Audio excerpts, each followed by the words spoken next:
전 세계가 충격에 휩싸였습니다. 어느 소년이 9살의 나이에 뉴욕을 뒤흔들었다고 하는데요. 세계 최고 권위를 자랑하는 피아노 콩쿠르에서 심사위원들이 경악한 연주를 선보였죠. 소년의 손끝에서 탄생한 음악은 인간의 한계를 뛰어넘는 수준이었습니다. 하지만 하버드 연구팀이 직접 움직일 정도로 놀라운 두뇌를 가진 이 소년은 미국의 모든 제안을 거절했습니다. 그 이유를 듣고 세계적인 음악 교수들은 충격을 받았죠. 그리고 그의 과거를 조사하는 순간 모두가 경악할 수밖에 없었습니다.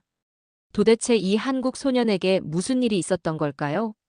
이야기의 마지막에는 아무도 예상하지 못한 반전이 숨겨져 있습니다.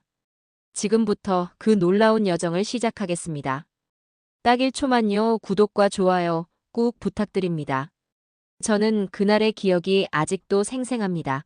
메트로폴리탄 국제 피아노 콩쿠르 무대에 올랐던 순간을 9살의 제가 그 커다란 그랜드 피아노 앞에 앉았을 때 객석의 시선이 모두 저에게 쏠리는 것을 느꼈어요.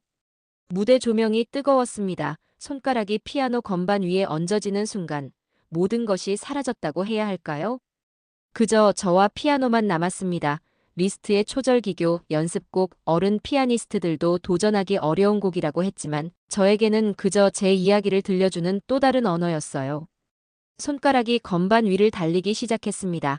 때로는 폭풍처럼, 때로는 속삭임처럼 음표 하나하나가 제 영혼에서 흘러나오는 것 같았죠. 마지막 음을 치고 숨을 내쉬었을 때 공연장은 완전한 침묵에 빠졌습니다. 그 침묵이 얼마나 오래 이어졌는지 모르겠어요. 그리고 폭발했습니다. 박수 소리가 눈을 들어 객석을 바라보니 모두가 일어서 있었어요. 심사위원석에 앉아있던 사람들의 표정이 놀라움으로 가득 차 있었습니다. 특히 제임스 코엔 교수가 유난히 흥분한 모습이었죠. 나중에 알게 된 사실이지만 코엔 교수는 하버드 뇌과학 연구소 소속 학자로 음악적 천재성에 관한 연구를 오랫동안 해왔다고 합니다. 제 연주가 끝난 직후 그는 콩쿠르 제작진에게 다가가 이렇게 말했다고 해요. 이 아이를 연구해야 합니다. 그는 단순한 피아니스트가 아닙니다. 어린 제가 그 말의 의미를 완전히 이해하지는 못했습니다. 다만 느꼈어요. 제 인생이 그 순간부터 완전히 달라질 거라는 것을. 시상식에서 저는 1등 트로피를 받았습니다. 생각보다 무거웠어요. 트로피보다 더 무거운 것은 사람들의 기대였습니다. 제 어깨에 놓인 그 무게를 기쁨과 두려움이 동시에 밀려왔죠. 호텔로 돌아가는 길, 부모님은 자랑스러워하셨습니다. 특히 아버지는 눈물을 참지 못하셨어요. 피아노를 시작한 지 불과 3년 만의 일이었으니까요. 저는 창밖으로 뉴욕의 밤거리를 바라보며 생각했습니다. 이제 뭐가 달라질까? 다음 날 아침 호텔 로비에는 기자들이 가득했습니다. 한국의 피아노 신동, 9살의 리스트. 마스터 같은 헤드라인이 신문을 장식했죠. 그리고 제임스 코엔 교수의 명함이 저희 가족에게 전달되었습니다. 그가 저에 대한 뇌 연구를 제안한다는 내용이었어요. 부모님은 망설였습니다. 그러나 저는 알았어요. 이것이 시작일 뿐이라는 것을. 제 음악과 제 두뇌 사이에 어떤 특별한 연결고리가 있다면 그것을 알고 싶었습니다. 어쩌면 그것이 제가 피아노를 칠 때 느끼는 그 완전한 자유의 비밀일지도 모르니까요. 저는 콩쿠르 이후 갑자기 유명해졌습니다. 뉴욕의 유명 프로그램 지니어스 키드쇼에서 저를 초청했어요. 스튜디오는 생각보다 훨씬 컸고 카메라와 조명이 저를 향해 있어 긴장됐습니다. 진행자는 제게 피아노 외에도 특별한 재능이 있느냐고 물었습니다. 저는 영어로 대답하다가 프랑스어로 그리고 일본어로 설명을 이어갔습니다. 스튜디오가 놀라움의 환호로 가득 찼죠. 사실 저에게는 그저 평범한 일이었어요. 언어도 음악처럼 패턴으로 느껴졌기 때문입니다. 방송이 끝난 직후 부모님께 하버드 뇌과학 연구소에서 연락이 왔다는 소식을 들었습니다. 연구소에서는 제 뇌를 연구하고 싶다고 전해왔습니다. 처음에는 무서웠어요. 제 머리를 열어볼 것 같았거든요. 하지만 그들이 원한 것은 제가 어떻게 생각하는지를 알아보는 것이었습니다. 하버드 캠퍼스는 웅장했습니다. 연구실에 도착하자 제임스 코엔 교수가 저를 반갑게 맞이했어요. 교수님은 드디어 만나게 되어 기쁘다며 저에게 여러 테스트를 제안했습니다. MRI 촬영부터 인지능력 검사까지 모든 것이 새롭고 신기했어요. 일주일 후 연구팀은 부모님과 저를 회의실로 불렀습니다. 코엔 교수의 표정이 심각했죠. 우리는 놀라운 결과를 발견했습니다. 스크린에는 제 뇌 스캔 이미지가 띄워져 있었어요. 일반적인 천재들은 논리적으로 음악을 익히지만 이도현은 직관적으로 음악을 이해합니다. 악보를 보면 분석하는 것이 아니라 그냥 느껴진다고 했죠. 이건 기존 연구로 설명할 수 없는 방식입니다. 저는 그저 어깨를 으쓱했습니다. 저에게는 당연한 일이었으니까요. 악보는 그냥 그림처럼 보였고 그 그림에서 음악이 들렸습니다. 설명하기 어려웠어요. 그러던 중 한 연구원이 급하게 회의실로 들어왔습니다. 교수님, 이상한 점을 발견했습니다. 그는 코엔 교수에게 서류 한 장을 건넸고 코엔 교수의 얼굴이 변했어요. 이 아이의 일본 체류 기록이 사라져 있습니다. 부모님의 표정이 굳어졌습니다. 저는 혼란스러웠어요. 일본에 간 적이 있나? 흐릿한 기억이 스쳐 지나갔습니다.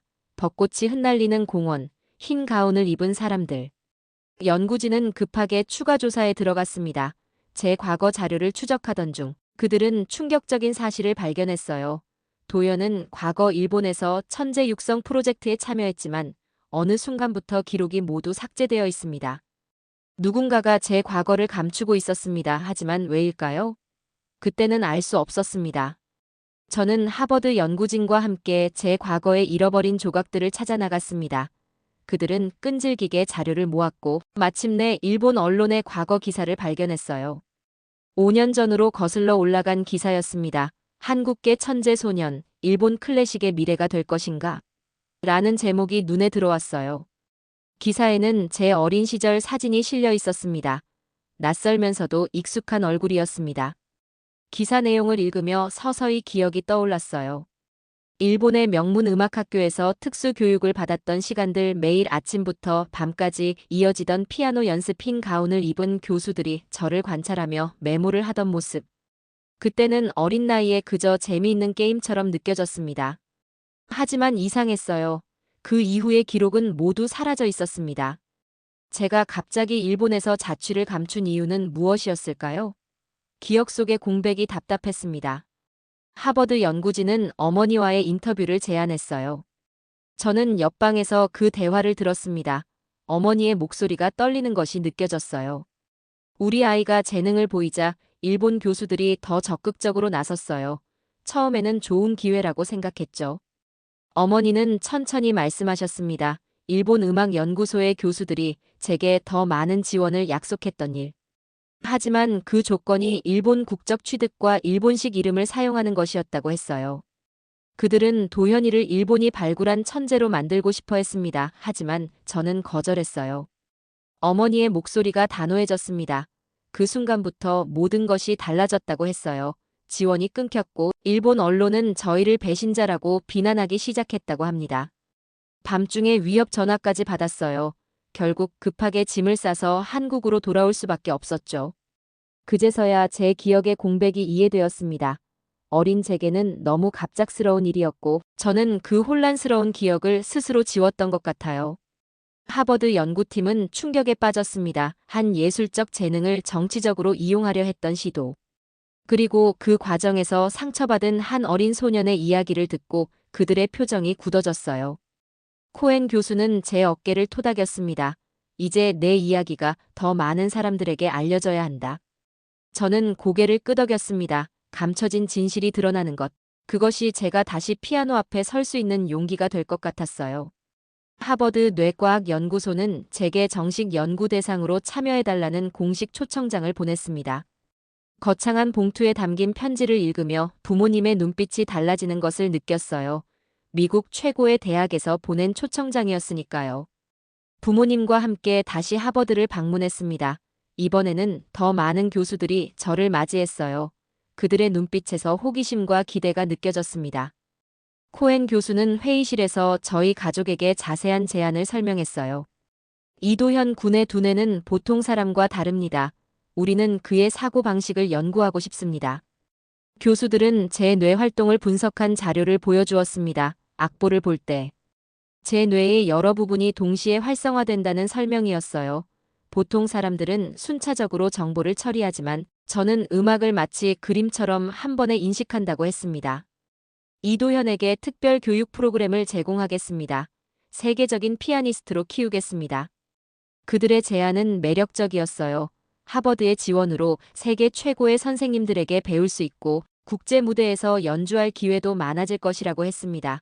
부모님은 기쁨에 차 있었어요. 하지만 저는 묘한 불안감을 느꼈습니다. 연구소에서 보내는 시간이 늘어날수록 고민도 깊어졌어요. 매일 다양한 테스트를 받았습니다. 악보를 보고 즉시 연주하기 듣고 바로 따라치기, 여러 곡을 동시에 섞어서 연주하기. 처음에는 재미있었지만 점점 지쳐갔어요. 밤마다 호텔방에서 창밖을 바라보며 생각했습니다. 나는 클래식 연주자로만 남아야 할까? 다른 꿈은 가질 수 없는 걸까?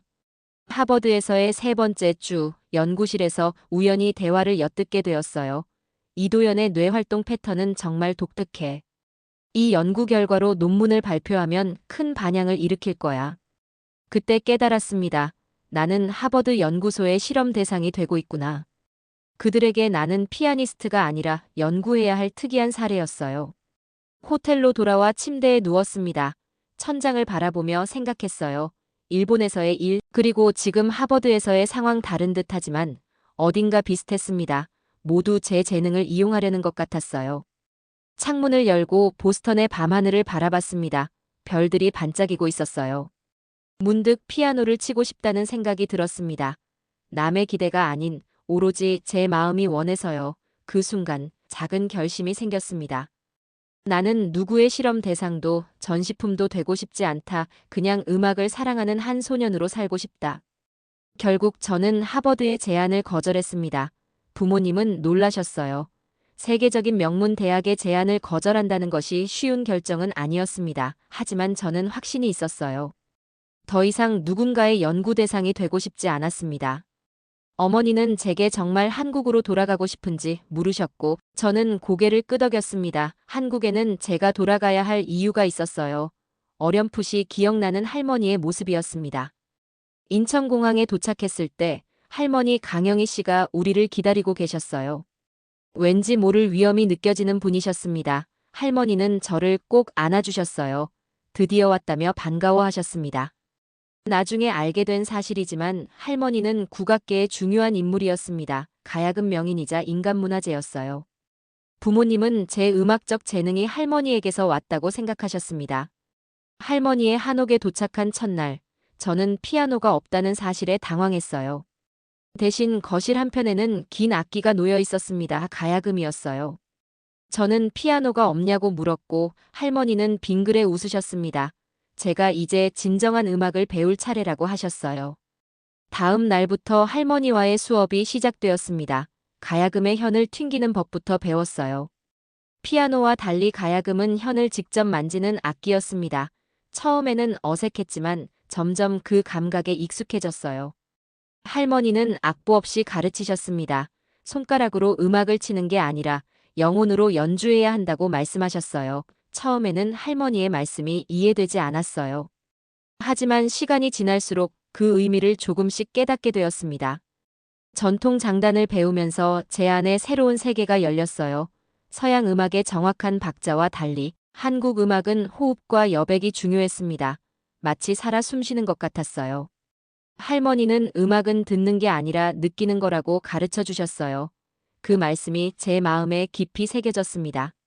한 달이 지났을 때 저는 처음으로 짧은 산조를 완성했어요. 가야금 소리가 한옥을 가득 채웠습니다. 연주를 마치자 할머니의 눈에 눈물이 고여 있었습니다. 저는 할머니께 왜 우시냐고 여쭈었고 할머니는 제가 드디어 진짜 저의 소리를 찾았다고 말씀하셨어요. 그때 저는 깨달았습니다. 지금까지 저는 다른 사람들이 원하는 대로 연주해왔다는 것을. 일본에서도 하버드에서도 그들이 원하는 방식으로 피아노를 쳤어요. 하지만 여기 할머니와 함께할 때만은 진정한 제 마음의 소리를 연주할 수 있었습니다. 가야금의 현을 튕기며 생각했어요.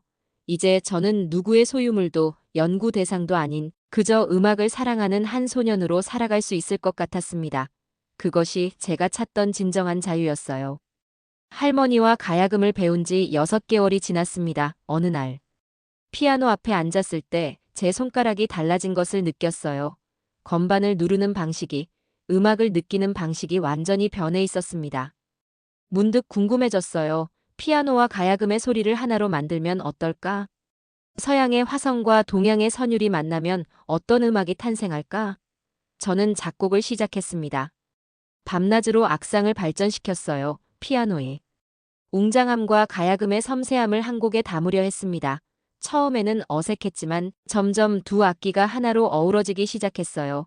마치 오래 헤어졌던 친구들이 다시 만나 이야기를 나누는 것 같았습니다. 한 달 후 첫 곡이 완성되었어요. 제목은 아리랑 환상곡이었습니다. 피아노로 시작해 가야금으로 이어지고 마지막에는 두 악기가 함께 어우러지는 곡이었어요.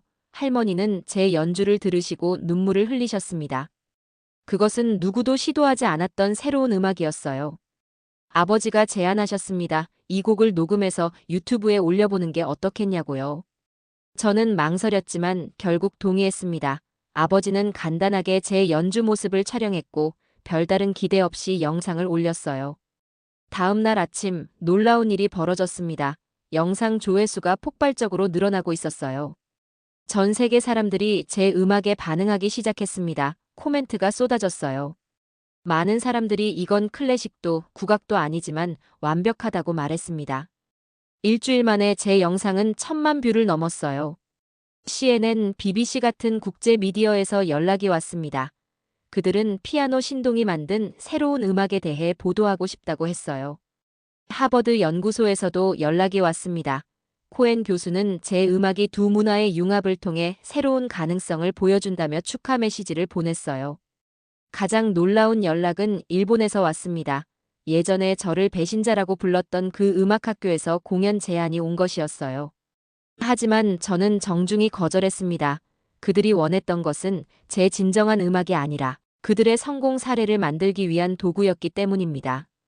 대신 서울에서 첫 공식 공연을 열기로 했어요. 세종문화회관 대극장이 관객들로 가득 찼습니다. 무대 위에는 그랜드 피아노와 가야금이 나란히 놓여 있었어요. 저는 깊게 숨을 들이마시고 연주를 시작했습니다. 그 순간 저는 깨달았습니다. 하버드의 제안을 거절했던 것이, 일본의 프로젝트를 떠났던 것이 결코 실패가 아니었다는 것을. 오히려 그 선택들이 저를 진정한 제 음악으로 이끌어 주었어요. 피아노의 강렬한 화성과 가야금의 섬세한 여음이 어우러지며 저는 생각했습니다. 이것이 바로 제가 찾던 음악이구나. 누구의 것도 아닌 오로지 제 영혼에서 나오는 소리. 결국 모든 여정은 이 순간을 위한 것이었습니다. 아리랑 환상곡이 세계적으로 알려지면서 저의 일상은 완전히 바뀌었습니다. 매일 다양한 인터뷰 요청과 공연, 제안이 쏟아졌어요. 음반사들은 저와 계약하기 위해 경쟁했고 세계 각국의 공연장에서 초청 연락이 왔습니다. 어느 날 아침 부모님이 저를 진지한 표정으로 불렀어요. 2개의 편지가 도착했다고 했습니다. 하나는 일본 NHK에서, 다른 하나는 하버드 대학에서 온 것이었어요. 일본 NHK 측은 특별 다큐멘터리와 콘서트 시리즈를 제안했습니다. 그들은 우리가 이도연을 다시 받아들일 준비가 되어 있다고 말했어요. 마치 큰 호의를 베푸는 것처럼요. 그들은 과거의 일은 단순한 오해였다며 이제 제가 일본과 한국의 문화적 가교 역할을 할 수 있을 거라고 했습니다. 하버드 대학에서 온 편지는 더 흥미로웠어요.